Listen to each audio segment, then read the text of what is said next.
முதல் வாசகம் அரசர்களாகமம் முதல் நூல் அதிகாரம் 11 திருவசனங்கள் 4 முதல் 13 வரை.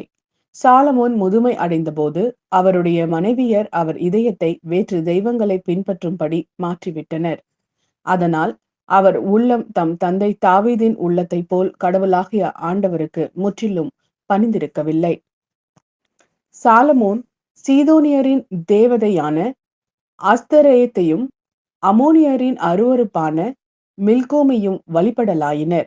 இவ்வாறு சாலமோன் ஆண்டவர் பார்வையில் தீயதனப்பட்டதை செய்தார். தம் தந்தை தாவீது ஆண்டவரை முழுமையாக பின்பற்றியது போன்று அவர் செய்யவில்லை. சாலமோன் எருசலேமுக்கு எதிரில் இருந்த மலையில் மோவாபியரின் அருவருப்பான கெமோசுக்கும் அமோனியரின் அருவருப்பான மொலேக்குக்கும் தொழுகை மேடுகளை கட்டினார். இப்படியே தங்கள் தெய்வங்களுக்கு தூபம் காட்டி பலியிடுவதற்காக வேற்று இனத்தவரான தம் மனைவியர் எல்லோருக்கும் சாலமோன் இவ்வாறு செய்து கொடுத்தார். ஆண்டவர் சாலமோன் மீது சினமுற்றார். ஏனெனில் தமக்கு இருமுறை காட்சி அளித்திருந்த இஸ்ரேலின் கடவுளாகிய ஆண்டவரிடமிருந்து அவர் இதயம் விலகி சென்றது. வேற்று தெய்வங்களை பின்பற்ற வேண்டாம் என்று ஆண்டவர் அவருக்கு கட்டளையிட்டிருந்தும் அக்கட்டளையை அவர் கடைபிடிக்கவில்லை.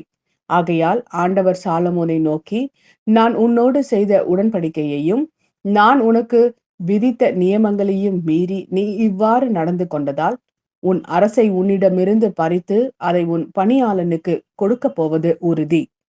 ஆயினும் உன் தந்தை தாவீதின் பொருட்டு உன் காலத்தில் நான் இதை செய்ய மாட்டேன். உன் மகன் கையினின்று அதை பறித்து விடுவேன். ஆயினும் அரசு முழுவதையும் பறித்து விடாமல் என் அடியான் தாவீதின் பொருட்டு நான் தேர்ந்து கொண்ட எருசலேமின் பொருட்டும் ஒரு குலத்தை உன் மகனிடம் விட்டு வைப்பேன் என்றார். இது ஆண்டவரின் அருள்வாக்கு. இறைவா உமக்கு நன்றி.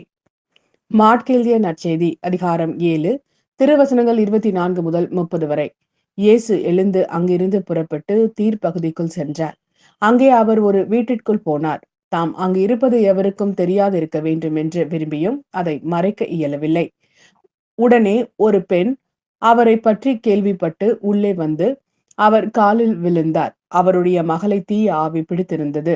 அவர் ஒரு கிரேக்க பெண், சிறிய பெனிசியா இனத்தை சேர்ந்தவர். அவர் தம் மகளிடமிருந்து பேயை ஓட்டி விடுமாறு அவரை வேண்டினார். இயேசு அவரை பார்த்து, முதலில் பிள்ளைகள் வயிறார உண்ணட்டும், பிள்ளைகளுக்குரிய உணவை எடுத்து நாய்க்குட்டிகளுக்கு போடுவது முறையல்ல என்றார். அதற்கு அப்பெண், ஆம் ஐயா, ஆனாலும் மேசையின் கீழிருக்கும் நாய்க்குட்டிகள் சிறு பிள்ளைகள் சிந்தும் சிறு துண்டுகளை தின்னுமே என்று பதிலளித்தார். அப்பொழுது இயேசு அவரிடம், நீர் இப்படி சொன்னதால் போகலாம், பேய் உம் மகளை விட்டு நீங்கிற்று என்றார். அப்பெண் தம் வீடு திரும்பியதும் தம் பிள்ளை கட்டிலில் படுத்திருக்கிறதையும் பேய் ஓடிவிட்டதையும் கண்டார்.